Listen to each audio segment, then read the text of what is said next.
On interroge la Bible sur toutes sortes de questions et elle répond à sa manière, mais elle-même nous interroge aussi.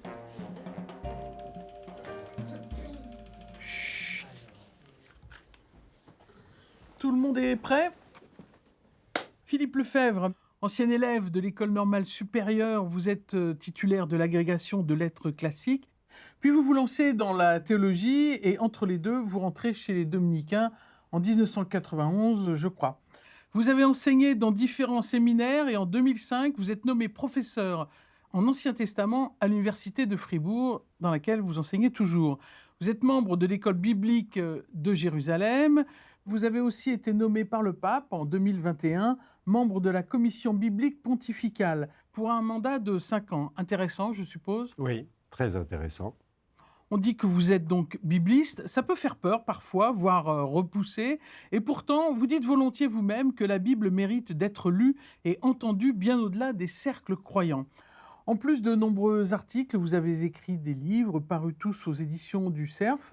Un homme, une femme et Dieu, écrit avec Viviane de Montalembert.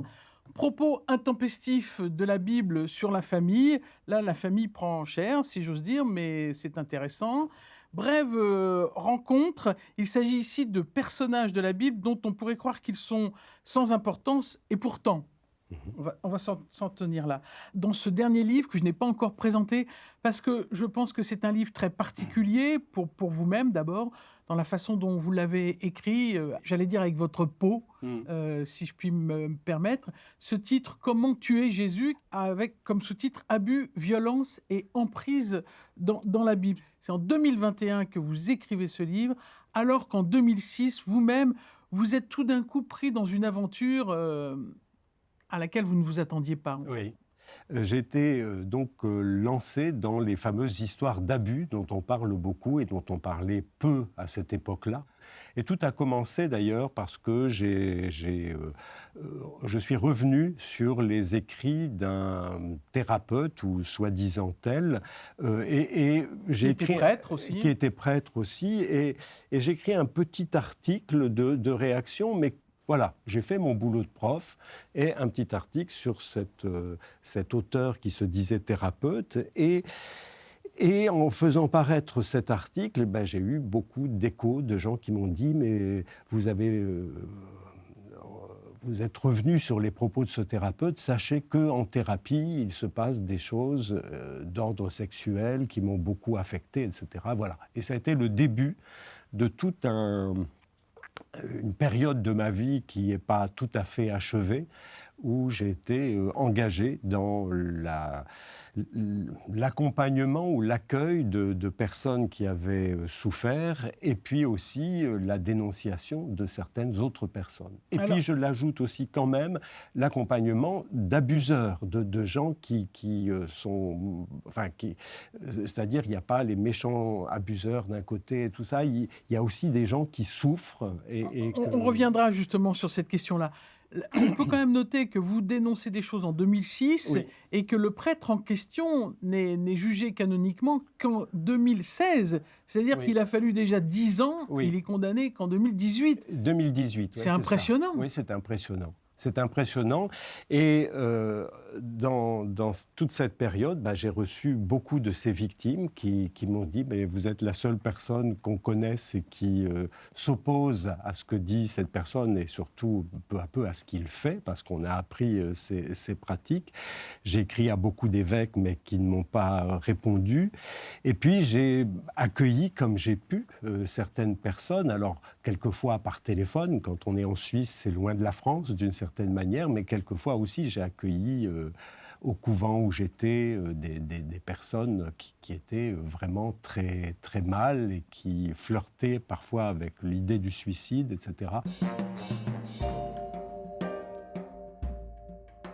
On a l'impression que d'enseignant, vous-même de la Bible, vous devenez de nouveau enseigné par la Bible. Oui. Qu'est-ce qui s'est passé en fait? Pourquoi vous avez replongé pour justement, avec ce sous-titre « Abus, violence et emprise » dans la Bible?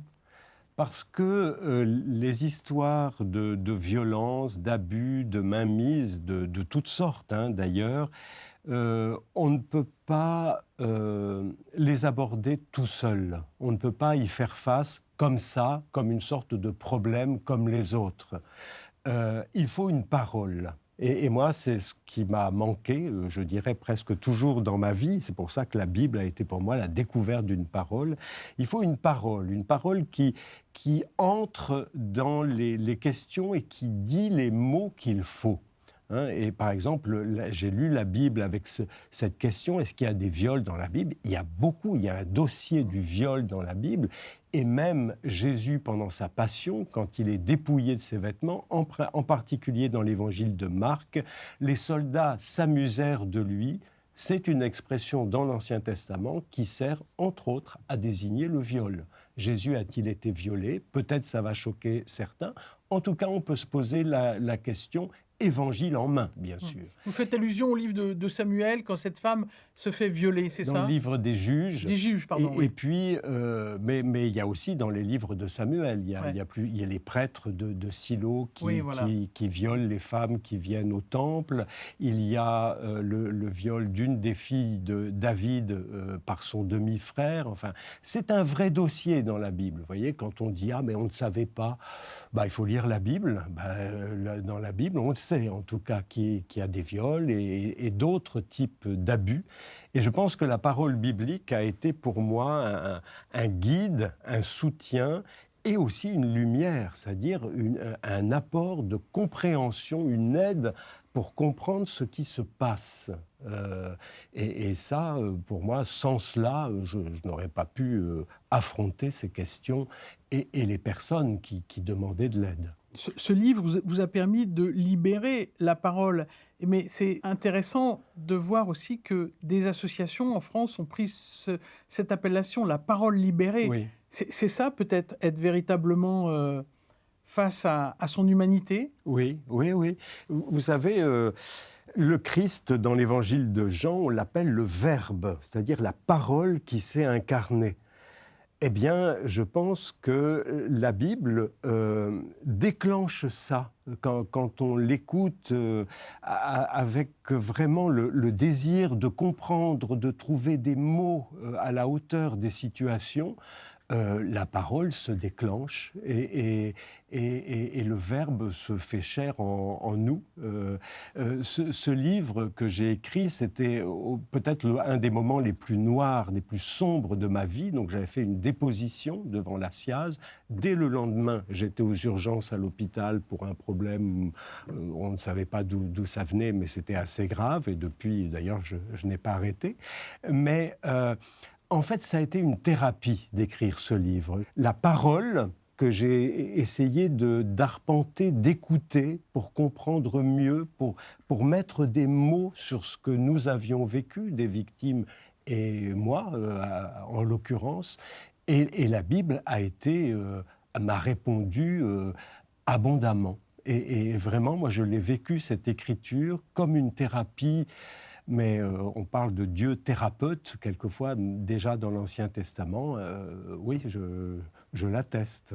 Vous écrivez, il y a une mise à mort de Jésus dans chaque victime d'abus. C'est très fort, ça. Tout ce que vous avez fait au plus petit d'entre les miens, c'est à moi que vous l'avez fait. C'est les dernières paroles de Jésus avant l'entrée dans sa passion dans Matthieu chapitre 25. Donc, comme toujours, soit les paroles de Jésus, on dit oui, il dit ça, mais soit on les prend au sérieux. Mais je pense que quand on est confronté à des situations terribles, les paroles que le Christ prononce, que la Bible nous donne, prennent vraiment tout leur sens et toute leur profondeur. Et c'est là que j'ai vu que les abus, c'est pas seulement des sales histoires, mais ça arrive aussi dans le monde du spectacle, dans le monde du sport. Oui, d'accord.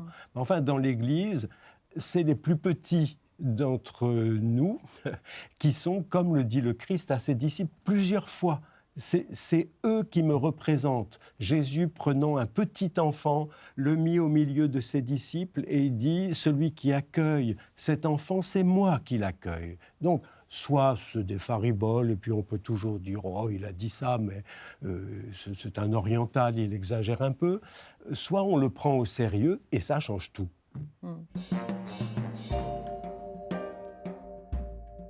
On sent aussi, à travers ce livre, toute cette question de l'incarnation. Or, quand on parle de Jésus-Christ fait homme, c'est bien de ça dont on Oui, parle, quoi. oui. Tout d'un coup, j'allais dire, la chair prend toute son épaisseur. Exactement. La chair prend son épaisseur et ça, elle s'impose à nous. C'est-à-dire la chair du souffrant.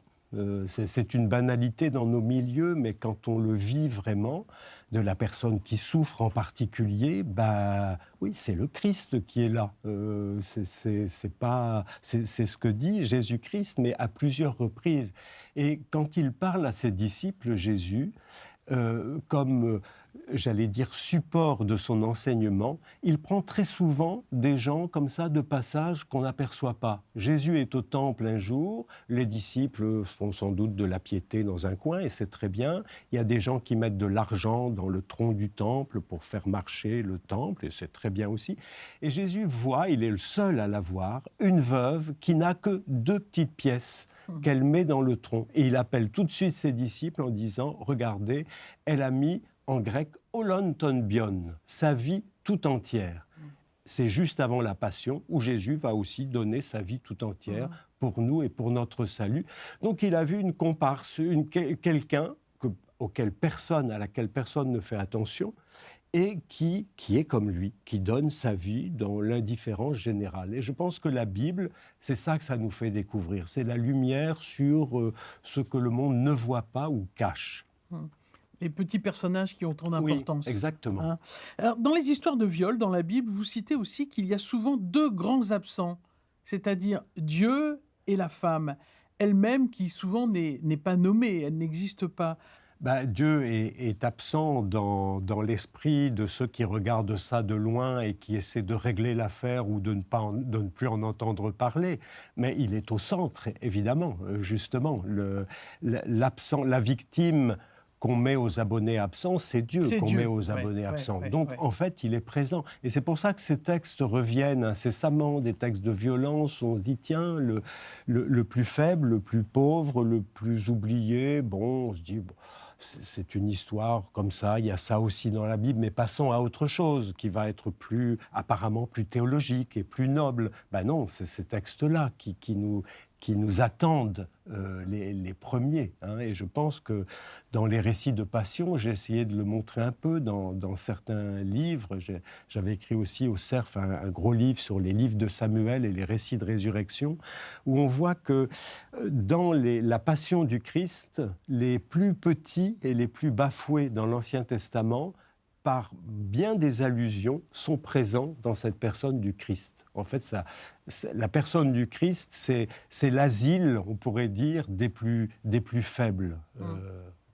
Quand vous parlez des enfants, vous dites: «Les enfants ne sont pas forcément des saints, mais ils sont dépendants du père». Mhm. C'est très intéressant ça, et on revient un peu à cette question que vous évoquiez avec hommes et femmes, c'est dans la relation à Dieu qu'on Oui. devient cela, quoi. Oui, oui, ils sont dépendants de leurs parents, les enfants ou des adultes, évidemment.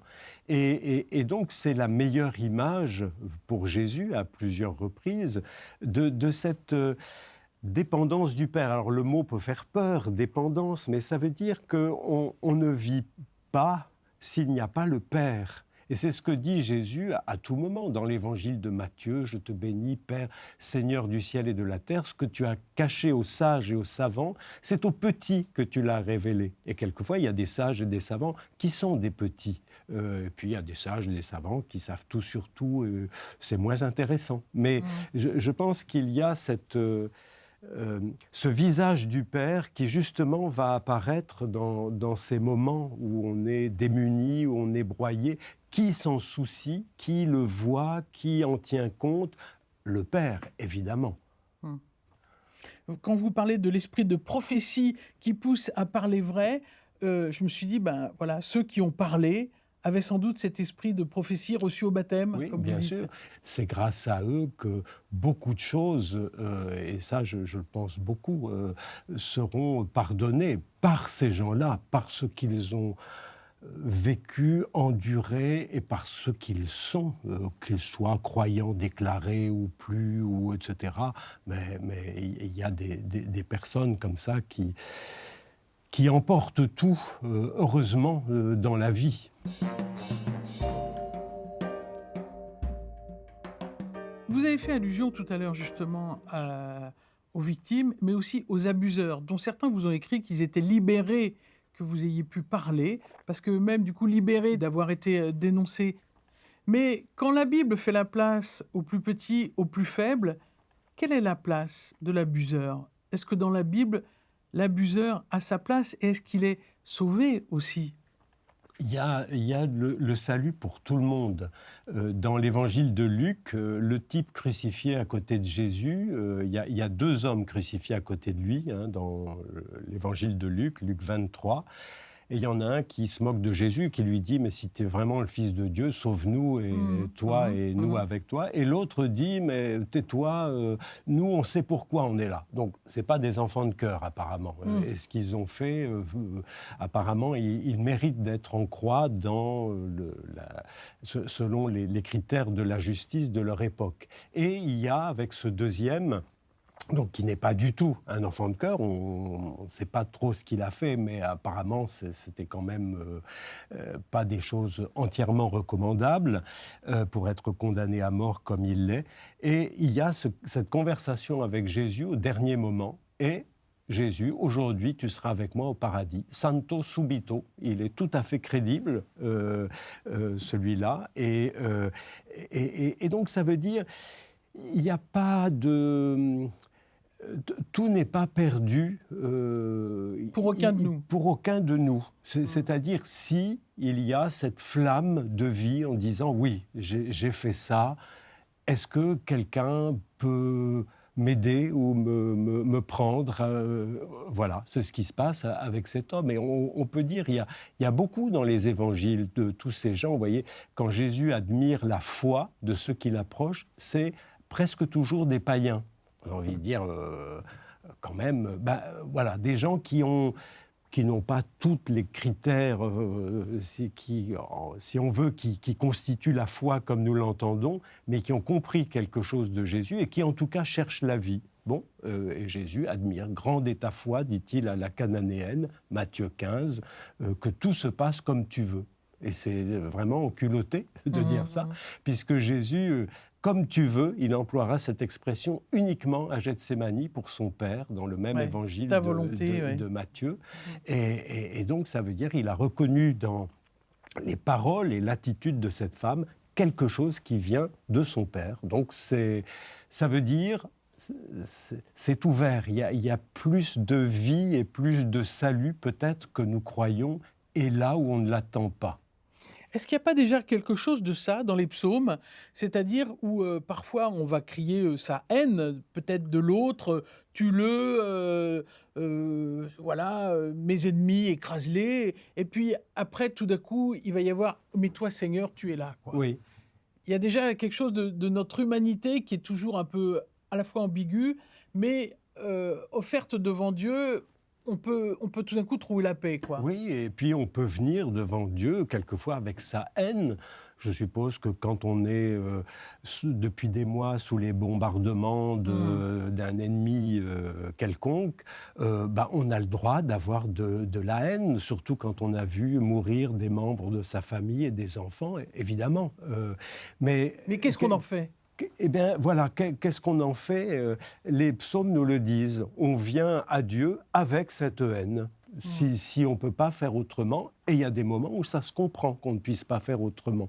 Mais si on met Dieu dans la partie, si j'ose dire, si c'est devant Dieu qu'on épanche son âme, comme dit Anne au début des livres de Samuel, ça change. C'est-à-dire, j'en suis là, et difficile de faire autrement quelquefois, mais il y a Dieu plus grand que moi, plus grand que mon ennemi ou mes ennemis, et je remets comme je suis à Dieu. Donc c'est le fait qu'il y ait Dieu dans la partie, qu'on laisse entrer en quelque sorte, qui change C'est quelque la chose. faille qui permet Oui, oui. Si de moi s'en je ne peux sortir. pas faire quelque chose, et quelquefois on comprend qu'on ne puisse rien faire, il y a Dieu qui est là. Et peut-être il va changer quelque chose à la donne. Jésus en croix, bon, il y a un des crucifiés qui reste dans sa colère et l'autre qui se tourne vers lui. Bon, on sait pour cet homme qu'il entre au paradis, comme dit Jésus. C'est la seule mention du paradis dans les évangiles, c'est là pour cet homme. Et puis l'autre, on ne sait pas, voilà, peut-être qu'il y a eu une étincelle au dernier moment. Mais en tout cas, voilà, c'est pour dire que quelquefois, il y a des situations où on ne peut pas faire autrement que là où on est, avec sa haine, sa colère ou son désespoir. On ne va pas chipoter en disant mais il ne faut pas être comme ça. Non, mais le présenter à Dieu. Voilà. Vous faites allusion à un moment aux prophètes et vous évoquez le badigeon de leur verbiage officiel, qui est en fait une citation du prophète Ézéchiel. On a l'impression justement parfois, par rapport aux questions d'abus, on a une posture aujourd'hui qui est adoptée comme une espèce d'élément de langage. On parle des victimes, mais une fois qu'on a dit le mot, circuler, on passe à autre Oui, chose. oui, oui. Est-ce qu'on peut aussi aujourd'hui considérer, comme dit la Bible, ils disent shalom, shalom, Oui, oui. mais il n'y a pas de Oui, shalom. exactement. C'est ce que dit, répète Jérémie, Ézéchiel, en effet. Imrou shalom, shalom, ve'ein shalom. Il n'y a pas de paix la situation n'est pas réglée si on voulait transposer Et en effet, c'est-à-dire l'abus, c'est en fait, on le remarque, un lieu d'observation de tout un monde. Ce n'est pas seulement la personne victime et puis on va faire tout un décorum autour de la victime en croyant que voilà, on s'est dédouané comme ça. Non, ça nous interroge. Comment cela a-t-il pu être possible dans l'Église ? Alors, on a beau dire, ça je l'entends presque tous les jours, mais c'est pareil dans d'autres mondes, je le disais tout à l'heure, dans le sport, le cinéma. Ok, mais on parle d'une autre, de l'Église, et qu'est-ce qu'on fait et qui est prêt à en discuter ? C'est pas simplement ou pas d'abord pour trouver des coupables et puis les vouer aux gémonies devant tout le monde. C'est pour dire, qu'est-ce qui s'est passé pour que on ait laissé s'accomplir ce qui a été accompli dans l'ombre, tout en essayant de mettre un paravent devant tout ça. Et ça, il faudrait se poser la question. Maintenant, je pense qu'on est mûr pour se la poser. Il faudrait se la poser. Alors pour finir, j'aimerais que vous nous citiez un verset de ce long psaume 119, le grand Oui, psaume de la vie religieuse, oui, de la oui, vie oui. chrétienne. Un psaume que vous chérissez Oui, particulièrement et un verset que vous chérissez particulièrement. oui, il faut que je retrouve ce verset. Je crois que c'est le verset 130. 130, exactement. C'est ça. Voilà, ta parole, en se découvrant, illumine, et les simples comprennent. Il y a quelque chose, alors il faudrait reprendre le texte hébreu qui est très intéressant, mais voilà, il y a quelque chose qui est dit là-dedans. Ta parole, quand elle s'ouvre, illumine, et les simples, c'est-à-dire ceux qui habituellement passent pour des gens qui ne savent pas très bien, comprennent. Moi, j'ai vécu ça. J'ai travaillé 3 ans dans le quart-monde, à Lille, et j'ai entendu des choses étonnantes. Par exemple, une femme que j'ai beaucoup aimée, qui est morte depuis longtemps, et elle avait de trop boire, mais elle buvait parce qu'elle était dans des situations désespérées. Et un jour, on lui a dit, mais est-ce que tu pries la Sainte Vierge ? Elle me dit, non, non, je prie avec elle. Bon, théologiquement, c'est parfait, et personne ne lui avait enseigné ça, et voilà. Et les simples comprennent, ta parole illumine, et les simples comprennent, oui, ça c'est une chose que j'ai vérifiée sur le terrain.